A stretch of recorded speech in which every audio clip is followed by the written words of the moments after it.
Hey there. Thanks for tuning in. You ready for another episode of my Bigfoot sighting? Alright then, let's do this.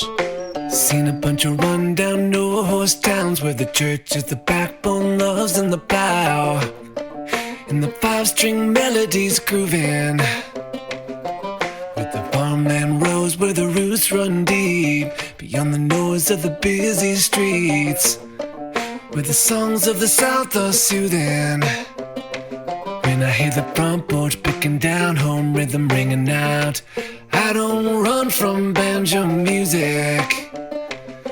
Yeah.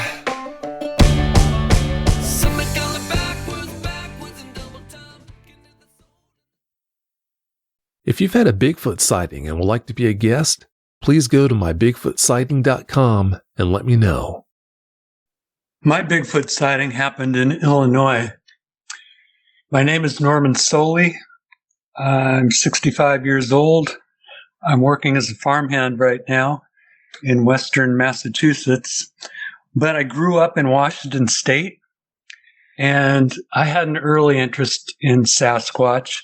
I can remember going and seeing the Patterson-Gimlin film as a first run in a movie theater with my father. And that led eventually to me getting books by John Green and Renee Dahinden and Grover Krantz, reading what I could in libraries, the same old story you hear from a lot of people. I was very interested as a young teen, mid-teen. I even wrote an article about Sasquatch for my high school newspaper. And this was all from Seattle, but we were an outdoorsy family. And we went up into the mountains quite a bit.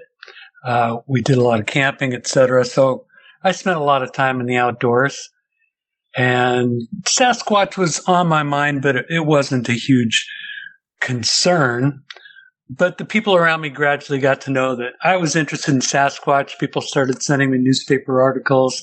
I had the file going, etc. And eventually, about 1980, the year 1980, I decided I was going to go out and look for Sasquatch. And I did this as an overnight backpack. We had a cabin in the Washington State Cascades, and I used that as a base camp. I looked at the topo maps, and I kind of Sasquatch dowsed. I found an area that felt right to me, high mountain lake, no trails into it, trails getting kind of close, but not into it. So this is the Washington State Cascades, a lot of conifers, Douglas fir, hem fir, western red cedar a little bit, very dense woods. Some of the area had been logged off, but some of the areas I was approaching this high mountain lake seemed to be essentially old growth. At least it had been a very long time.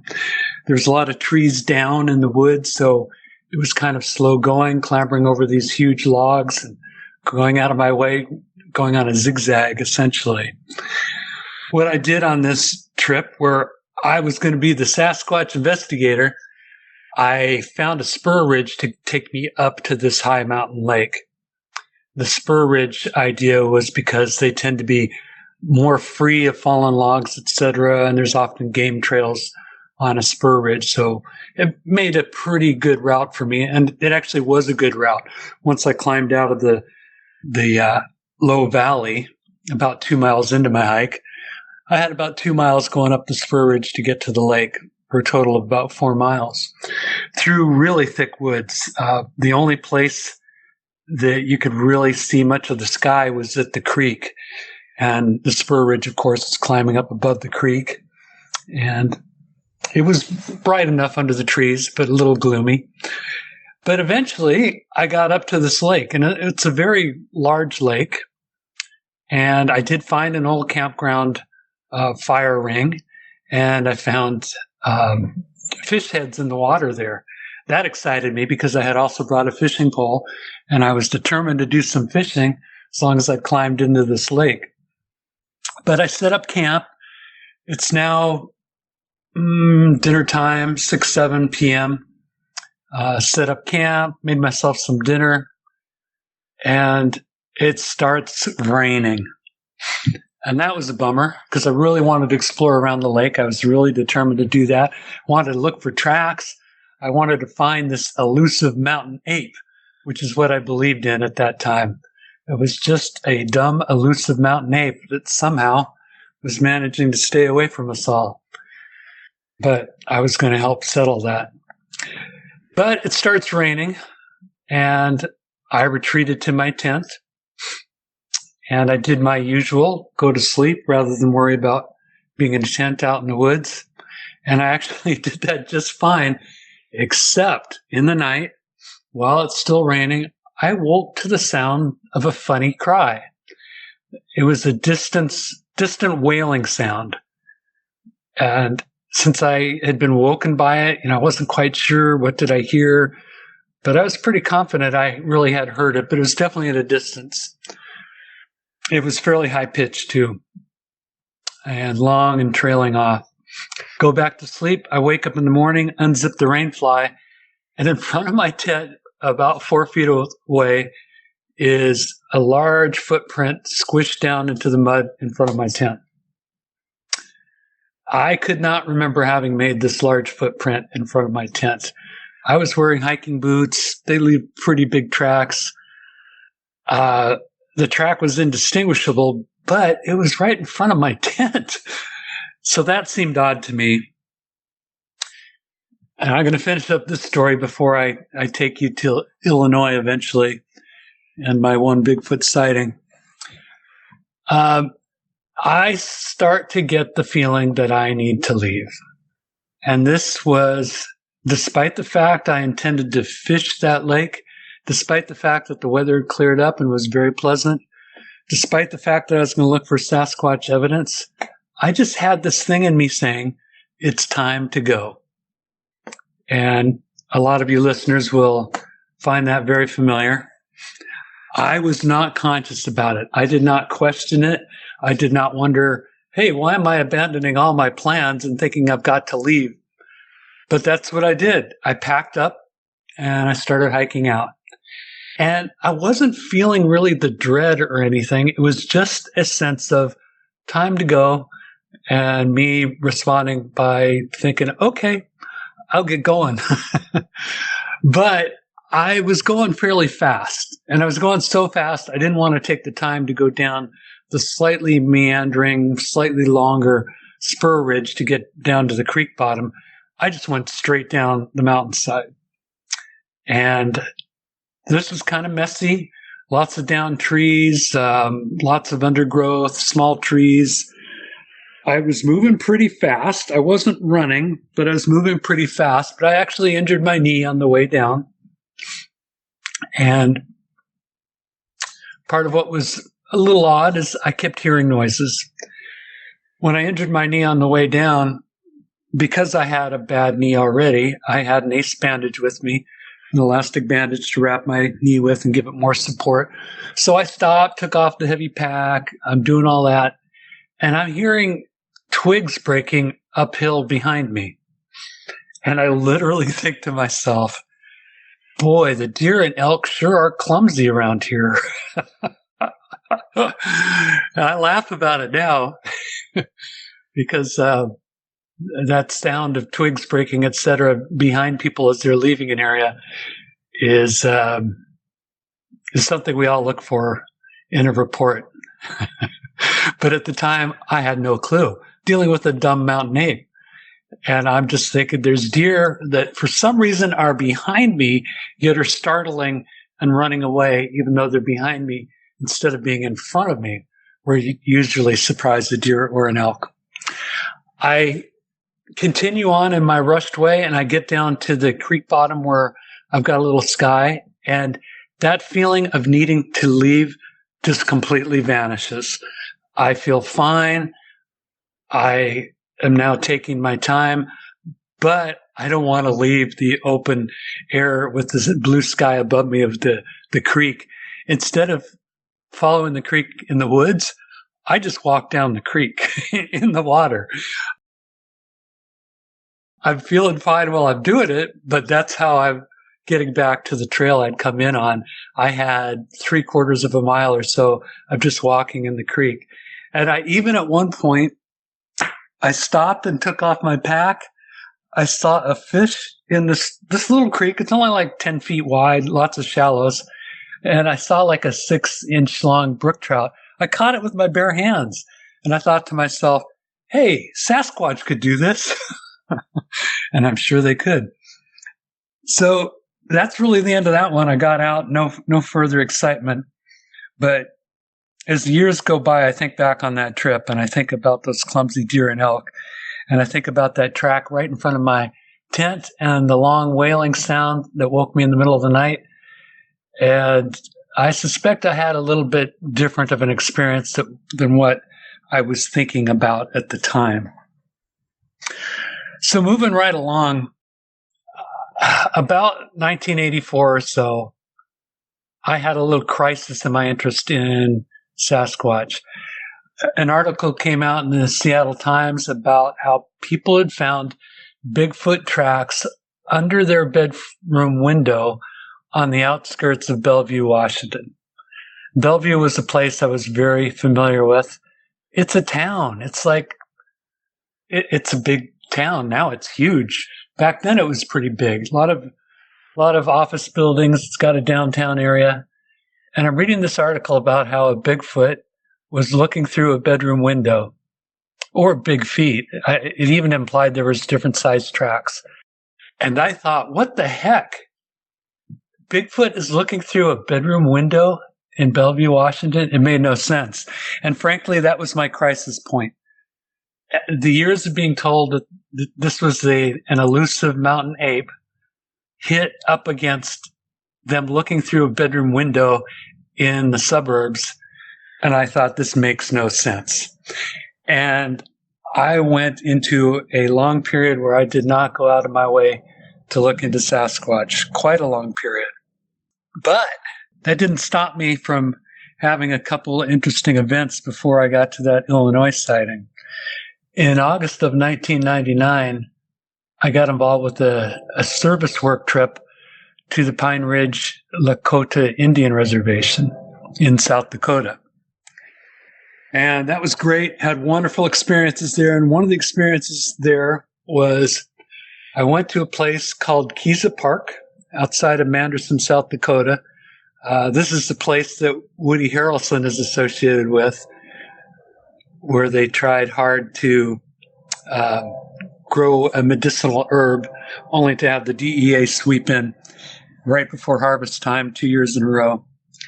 But what was great there was I made a connection with the young Lakota teenagers there, and they would come into our camp, all these middle-class white people camping in their the big grassy field with trees all around, pinto horses grazing through. It was idyllic.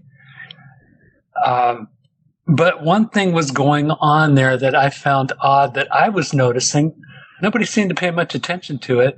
We'd be sitting around the campfire talking to our Lakota friends, and there would be a funny noise, and this happened several times, coming from the woods around us.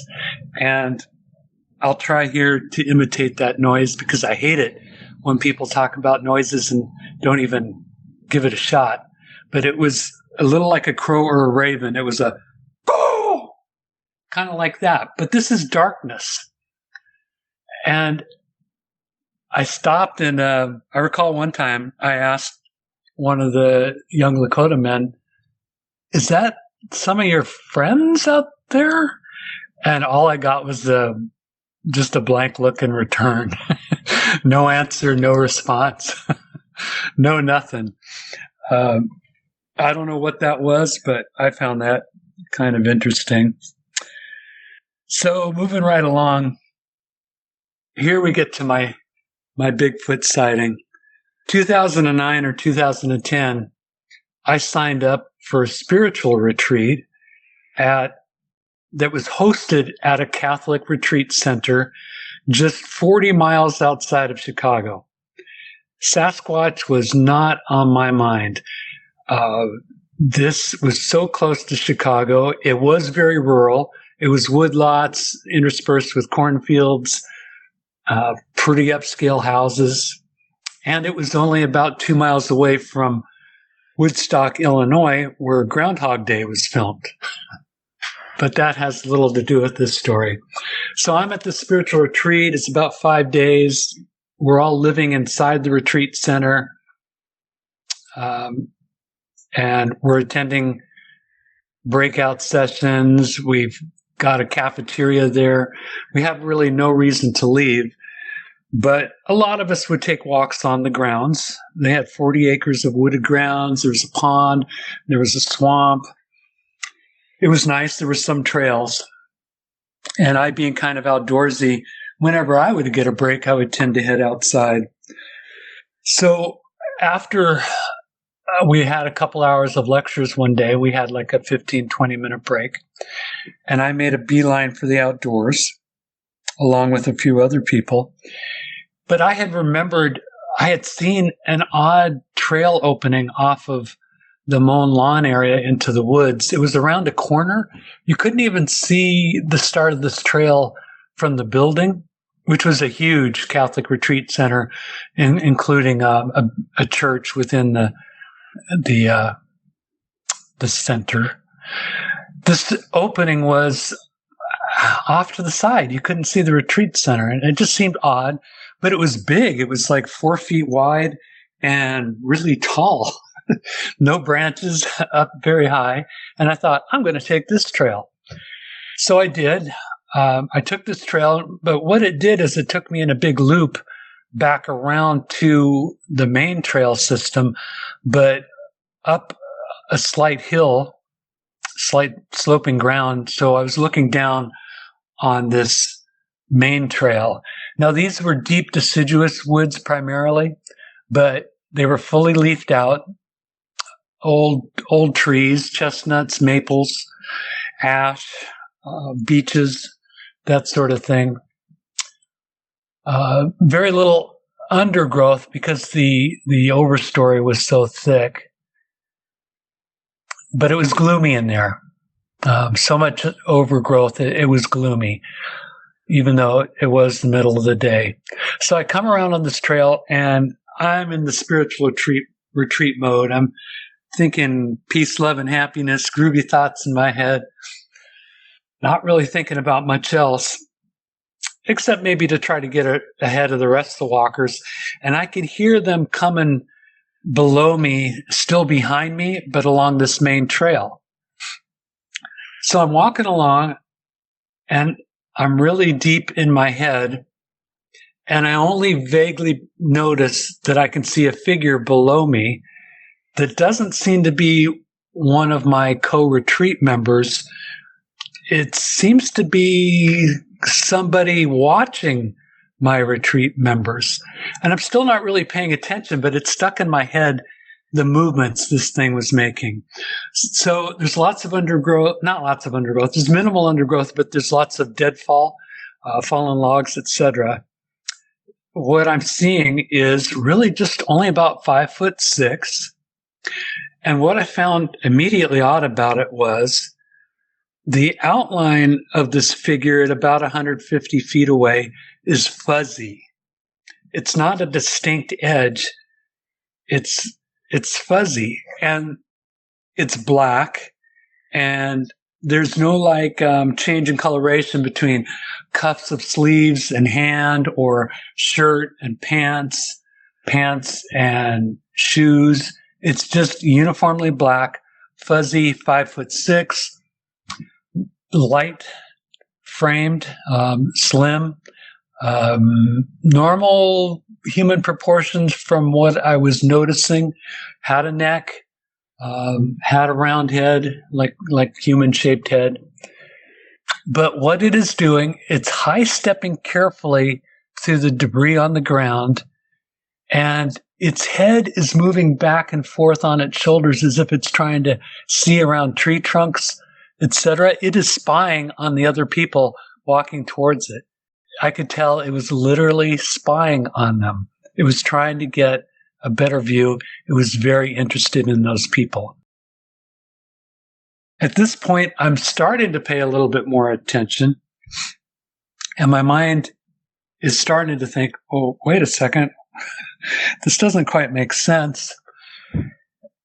And I'm watching it, and it kind of walks perpendicular to the path of the oncoming people, past the trail that they're coming on. And it passes, from my point of view, behind the trunk of one of these large trees, like a 30-inch in diameter trunk. It appears to pass behind that trunk, and it never comes out again. That's it. And at that point, I'm kind of wondering, wait a second, what did I just see? And why did it walk behind this tree and never come out from behind it? And look, I literally, this is where my head was. I literally chalked that up to a spiritual experience, which maybe it was, but I chalked it up to some form that was maybe out of body, some sort of spiritual manifestation that was interested in the energy of the retreat, watching the people on the retreat. And that's where my head was at for years about that sighting, for years. If I tell it these days to people who are in the Sasquatch world, they're like, well, duh. That was a young Sasquatch. At the time, I had no idea what I saw. I was not thinking Sasquatch. 40 miles from Illinois, it was several years later before I started hearing about people seeing Sasquatch even closer to Chicago than I was. But at that time, I hadn't. So you might want to know what turned me around, what made me reframe that event. Well, this is where some of the weird stuff comes in. And for me, there is frankly a fair amount of weird stuff, the paranormal. In 2011 or 2012, I had moved to Alaska, interior Alaska, close to Denali National Park and Preserve, the park that has Mount McKinley in it, the tallest mountain in North America. And I was living by myself in a one-room cabin. I was reinventing myself. I had actually lived in Alaska in the old days, and I was so happy to be back. But one night, I had a dream. And I know hearing about dreams is about the most boring thing ever. So I'm just going to quickly tell you the Sasquatch part of the dream. Another man had taken me to the top of a canyon. We're looking down in the canyon. There is like a rock shelter, a horizontal opening into the canyon wall, much like places in the Southwest. In fact, it even had that Southwest feel to it. But it was almost like more of a cave opening rather than just an overhang. And there are literally 10 Sasquatch pairs lined up in front of this rock shelter, this cave opening. And the man I'm with tells me, he explains to me that these are pairs that mate for life. And I say back to him in this dream, and keep in mind, I haven't been thinking about Sasquatch much at all for years. I say back to him in my dream, if what you say is true, then everything we thought we knew about Sasquatch is wrong. And then I woke up that morning and I thought, everything we thought we knew about Sasquatch is wrong. And I thought, well, I'm going to see what's out there now. And brand new world of internet, at least for me as far as Sasquatch is concerned, I got online and I started hearing things. And the things I was hearing was not pointing at elusive mountain ape. It was pointing at something else a bit more complicated. But I'm in Alaska, right? I was literally living somewhere where it gets minus 40 in the winter. So, of course, Sasquatch does not make sense at minus 40 in interior Alaska. We're talking an area where 20-foot tall black spruce, maybe 30, 40-foot tall white spruce, a little bit taller down in some of the creek bottoms, a lot of aspen, some cottonwood, willows, birch. I was living on the margin between taiga and tundra, which is that type of low forest, and tundra is open muskeg, Labrador tea, sphagnum moss, berries, lots of berries. Pretty harsh climate. A huge growth of green in the summer, which is about 5 months of green time, 7 months of winter. It's a harsh climate. So I'm not thinking Sasquatch really, except looking into Sasquatch, obsessed with Sasquatch, learning everything I can. So where I'm living, a couple funny things did happen. One is there was a few local dog teams, and I was near one dog team, and occasionally a dog team would just go nuts, barking and carrying on for a significant amount of time. And I once found one of the metal dog bowls like 150 feet away from this dog team, and I thought, well, that's odd. How to get out here? Also, there was a couple incidents of very persistent owl calling when it was light out, but this is Alaska. It can be pretty darn light out at 11 at night. But I just remember I think barn owl is what it was, just going on and on.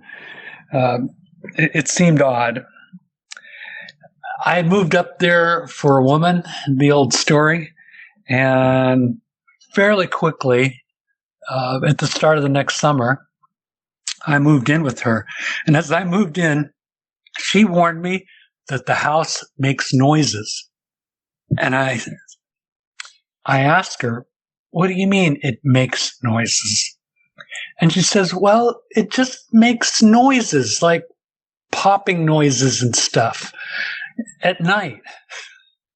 Apparently it doesn't make the noises during the day. It just makes the noises at night. Okay, well, that's interesting. And I'd say I thank her for the warning.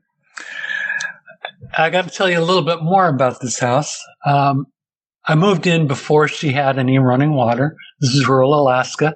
There was an outhouse there, and hauled water in 5-gallon jugs to start with. We eventually did get a pressurized system with a bathroom, with shower, etc. But when I moved in, my partner was still taking showers outdoors. And kids, don't listen to this part, but my partner was an attractive woman.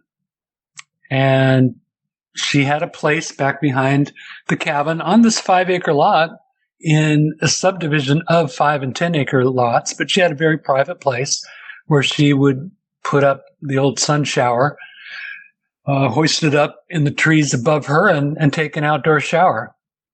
And that's cool. That's what I started doing when I was there, too.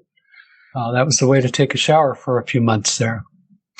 Not too far from this outdoor shower location, behind a grove of trees, inside of both the many picture windows of the living room and the shower, was this beaten down area, kind of shielded by some spruce trees, but with a view of both of those locations. And I go to my partner and I say, why is the ground all trampled over here? And she said, I don't know. People used to camp around here and stuff. I don't know why the ground's trampled. At that point, I was starting to have my suspicions. But how do you tell your partner that you think maybe she's had an audience? I never told her my suspicion. I just helped get the indoor shower set up quickly. One night, leading more credence to my theory here, we are sitting on the futon watching a movie. We are facing a window at the other end of the great room, which wasn't that great. It's maybe 20 feet away from us. And there was suddenly a terrific boom against the exterior wall right there. It seemed to be right under that window that was facing us. Me being an alpha male at the time, in charge of my woman, I rushed outdoors. And I wasn't immediately thinking Sasquatch. I rushed outdoors, and there is nothing.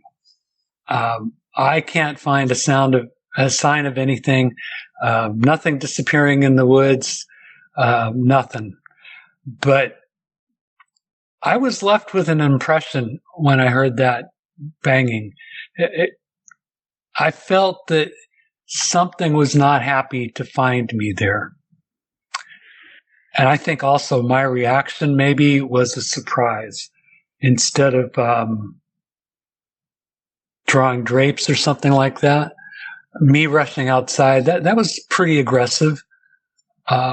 We didn't have any more problems. In fact, the house stopped making noises. No more noises. I don't know. I have my suspicions, but I couldn't find any marks on the side of the house. Couldn't find any tracks. One thing that was there was a place where trees apparently had been pulled over to make kind of a blind. Living trees had been pulled over and had made a wall with a large spruce at the back, about 3 feet of room to stand or sit in, and then the road right out in front, about 50 feet away or so. I suspect that was made when they were putting in the road. They had to do a cut in a bank there, and there would have been bulldozers going back and forth, back and forth. I suspect something made that blind just to watch the entertainment of the heavy equipment. I don't know, though. Another thing in that subdivision, that same rural Alaskan subdivision, and I will say this is just north of the Alaska Range, near Healy, Alaska. One day I'm walking along the road, and I can hear the most feeble rooster. It was pathetic. Once again, I'll try the sound. It was like, cock-a-doodle-doo. It was really bad.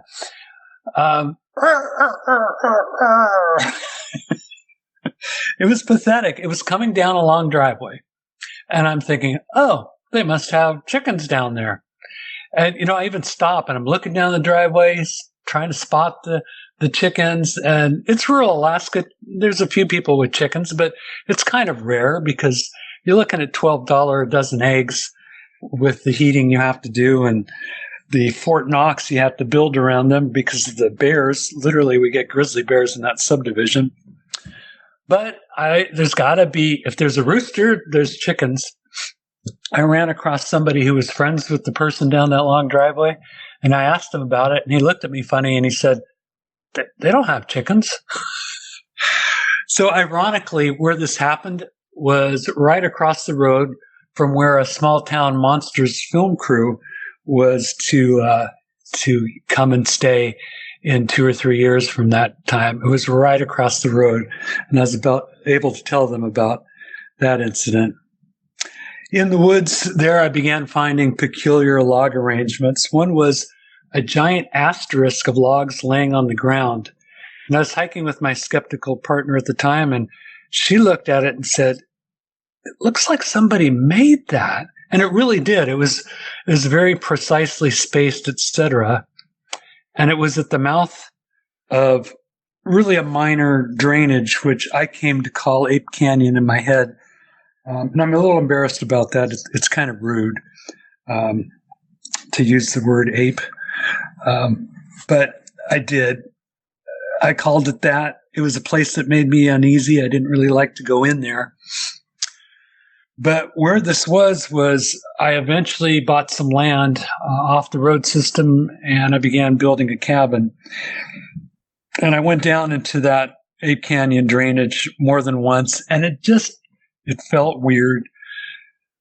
So eventually, I tried to find a way to not go into that and still get to my property in the cabin I was building.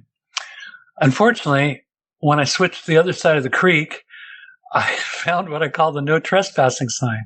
I found 2 broken spruces laying directly across the moose trail that was the logical way for me to start the trip up to my property and cabin. And I still call that the no trespassing sign. I never moved it because I'm superstitious.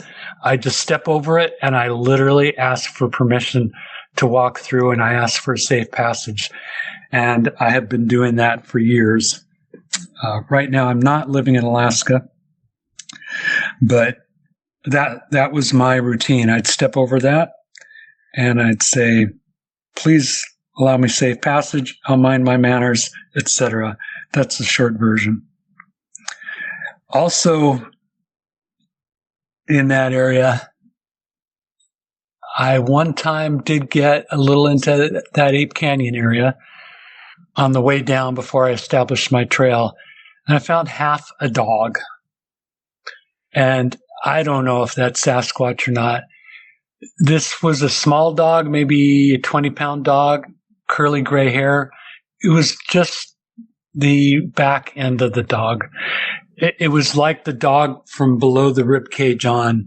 What was odd was that was a pretty clean cut. It wasn't ripped. It wasn't torn. It seemed more cut. There wasn't like vertebrae hanging out. There was a little bit of blood under it as I flipped it over. Not a lot. I don't think it died there. But this is a dog about 1.5 miles as the hiker hikes from the nearest highway or buildings, homes of any kind. I did call the nearest landowner. He said, no missing dog. I called that half dog ridge from then on. Can't explain it. Don't know what that half dog was about. Somebody said maybe it was dropped by an eagle. I think that would have been probably too much weight for an eagle. I don't know. Also had tongue clacking sounds. One time leaving the cabin, I had a dog that was great for being my ears and nose. This dog was a puller, so I would do what we call walk-joring with this dog. I would put a harness on the dog and attach the dog to a line around my waist. And the dog would actually help me quite a bit, pulling me up the hills, down the hills, sometimes down the hills way too fast. But this dog was also my early warning system. And as we stepped out of the cabin this time, immediately there was what I call a tongue clack. And I'll try to make that sound now, like that. But louder. And the dog and I, our heads both swiveled to the exact same place, about 80 feet away from us, at the top of the very low ridge right in front of us. Well, actually off to our left. We both knew exactly where that sound was coming from. I could not see anything. It could have been a raven sound, possibly. I don't know. What was a little uncomfortable for me is me and the dog had to move closer to where that sound came from in order to head down the trail and head back to the highway where my truck was parked. About 2.6 mile walk, by the way. So we walked that 2.6 miles.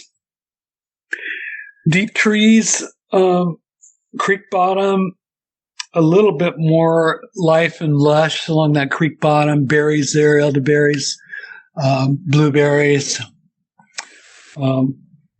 raspberries, a few. So a little bit more life down in there. Some big trees too, big timber. We get out of the alders that are along the highway and step out on the highway, and there's one more sound as we step out onto the highway. It completely bookended that hike. And I did not feel any sense of being followed, of being observed. But when I heard that second tongue clack, it felt like I'd had an escort. And I don't know what the tongue clack was about, but I felt like I had an escort. So there's a couple paranormal type things that happened to me at that cabin. And I like to talk about those now. So going up to that cabin, the more I was hearing about Sasquatch, the more sign I was finding along the way. And I did find a little bit more. I began to become conscious of walking alone on that 2.6 mile trail and what I might be sharing the woods with. But keep in mind, this is an area with black bear, with grizzly bear, with wolves, coyotes, lynx.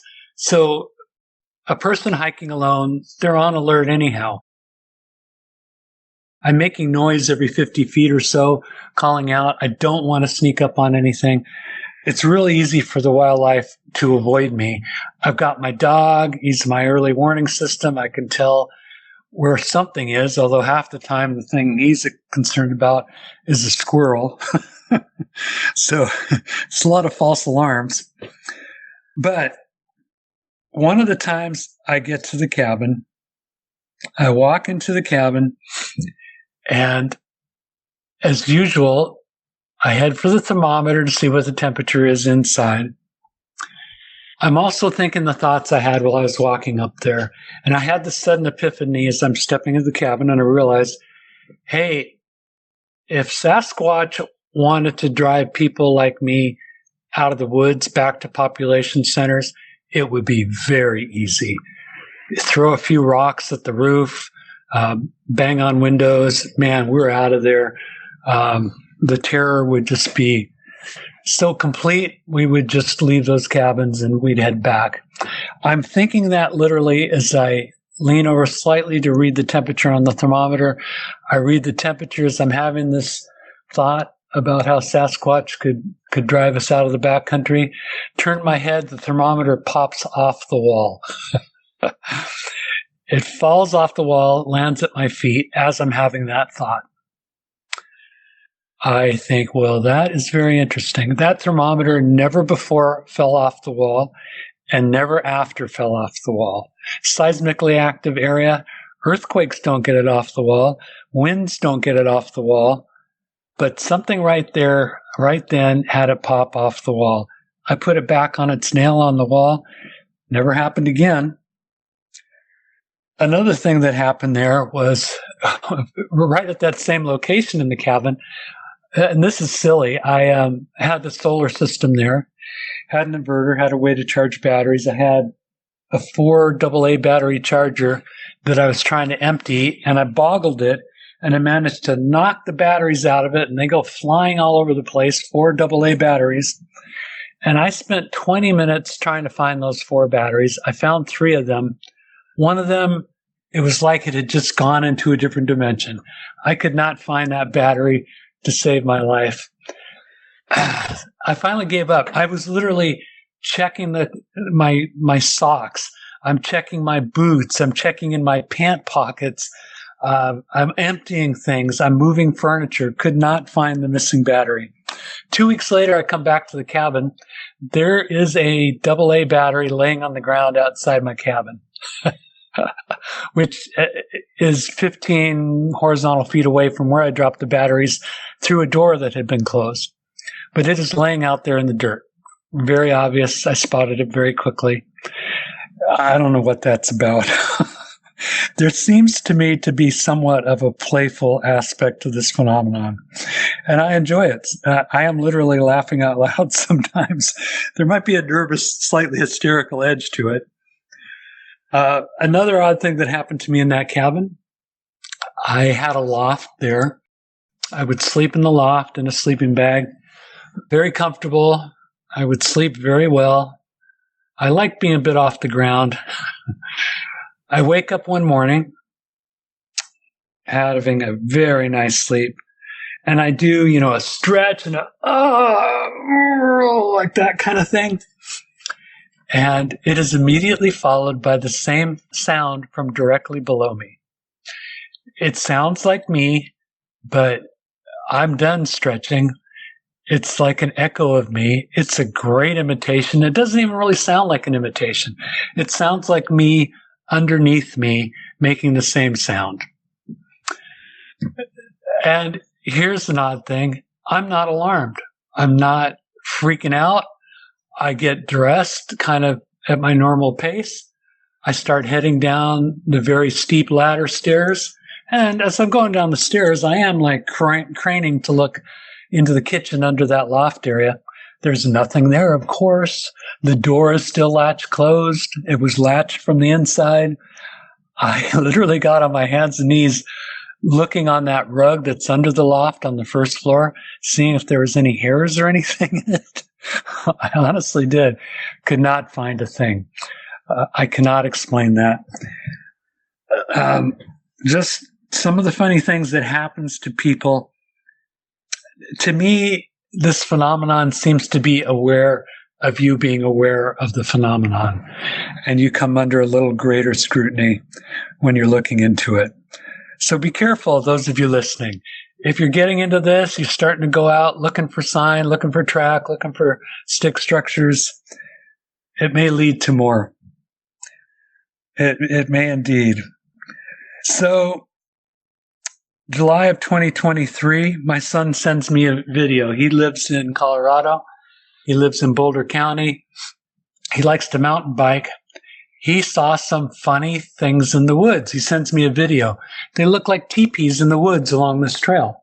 Lodgepole pine logs like teepees. Well, my son has a wife and a daughter, which means I've got a granddaughter, so of course I'm visiting soon. And I beg him to take me up there where he took that video.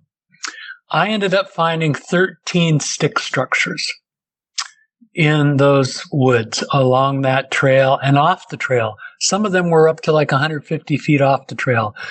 A couple of them seemed to have been former teepees that had been pushed over.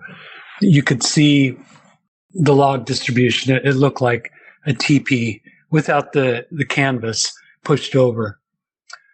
I made a presentation based upon those stick structures. One of them was a triple teepee. The easy thing to say is, well, hikers are making these. That triple teepee arrangement, I remember in my presentation, I type in, like the Denver airport. I don't know if any of you have been to the Denver airport, but it looked like teepees blended together. And I thought, that is just really remarkable for somebody goofing around in the woods.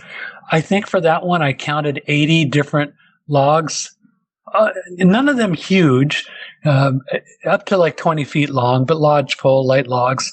Humans definitely could have made it. But would they? Would they take the time along a trail? There's no views or anything. There's no lake right there. It's just along a wooded trail. I could see them adding to it, like somebody putting a couple more sticks in once they see it. Could have happened naturally, but I found 13 things along that trail in the woods. And if Vic wants to, I'll send him a link to that stick structure presentation, and he may include it at the bottom of this video for you to take a look at. In August of 2023, a friend of mine who had a daylight sighting in Denali National Park of a Sasquatch moving quadrupedally along the park road, within sight of the park road, he took me to a stick structure within sight of the visitor center. To me, this is hilarious. It should be part of their natural history presentations, something that a ranger takes you out. It is a stick structure outside of the visitor center in the woods there, and what it looks like to me is an old broken down playpen. I call it the playpen. It was bigger than a human playpen, but it was teardrop shaped. It has no entrance. It's a thick interweaving of like up to 1 inch tree branches, trunks, etc. And my explanation, frankly, is way back when, it was a place to put an infant and be able to come back a few hours later and grab your baby again. This has been very interesting telling you about this stuff. I'm going to wrap it up just by saying I live in Western Massachusetts now. When I first came to visit here, I just was very skeptical that my hobby of Sasquatch would have any output or any focus here. I asked the people I was coming to perhaps work with if I could explore their many acres of woods. And wouldn't you know it, I found a lean-to structure in their woods that they did not know about. And since then, I found a whole lot of twig breaks, tree breaks, etc. I've had a gifting site vandalized by something very big. I've had bark stripped off of trees right next to where I take breaks. It just goes on, folks. It never ends. This doesn't make sense as an elusive mountain ape. It just doesn't. I ask you all to open your minds to other possibilities. I cannot tell you what I'm dealing with. I do not know. I have my suspicions, but I think the best rule of thumb for me, and perhaps for you too, is to treat whatever we're dealing with as an uncontacted tribe, a tribe that generally does not want to be contacted. They're staying out of the way deliberately. In fact, I think they get kind of irritated by us chasing after them.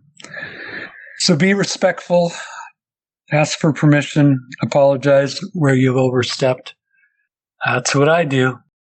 So thank you very much for listening, everybody. Well, that's it for tonight's show. If you've had a Bigfoot sighting and would like to be a guest, please go to mybigfootsighting.com and let us know. Thanks for listening. Have a great night. Seen a bunch of rundown no-horse towns where the church is the backbone, loves in the plow, and the five-string melodies grooving, with the farmland rows where the roots run deep, beyond the noise of the busy streets, where the songs of the South are soothing. When I hear the front porch picking down, home rhythm ringing out, I don't run from banjo music. Yeah. The sound of a memory brings me back to the bluegrass playing on my dad's 8-track. It's pick a man had been through it, getting through the day on Scruggs and Skags, booking eight bales to those Tennessee jams. There's no other way that I do it.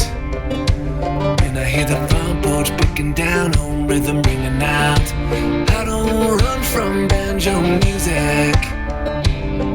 Yeah.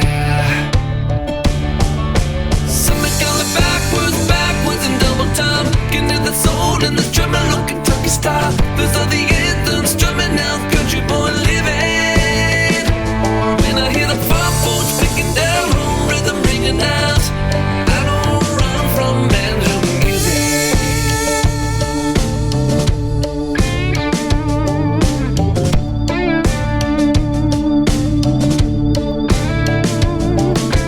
Pace of the city life drives me wild.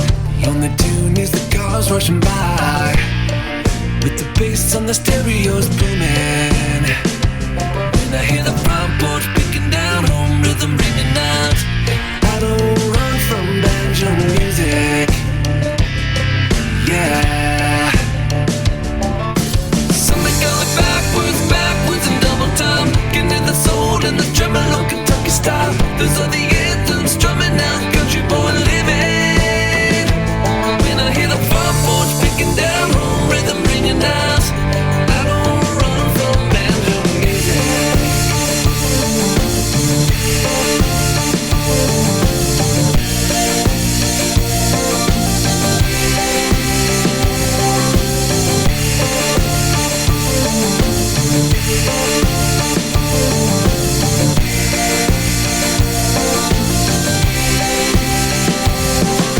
Somebody going backwards in double time, getting to the soul in the tremolo Kentucky style. Those are the anthems drumming out, country boy living. When I hear the front porch picking down, home rhythm, fried chicken, porch swing, mama's best sweet tea kind of sound.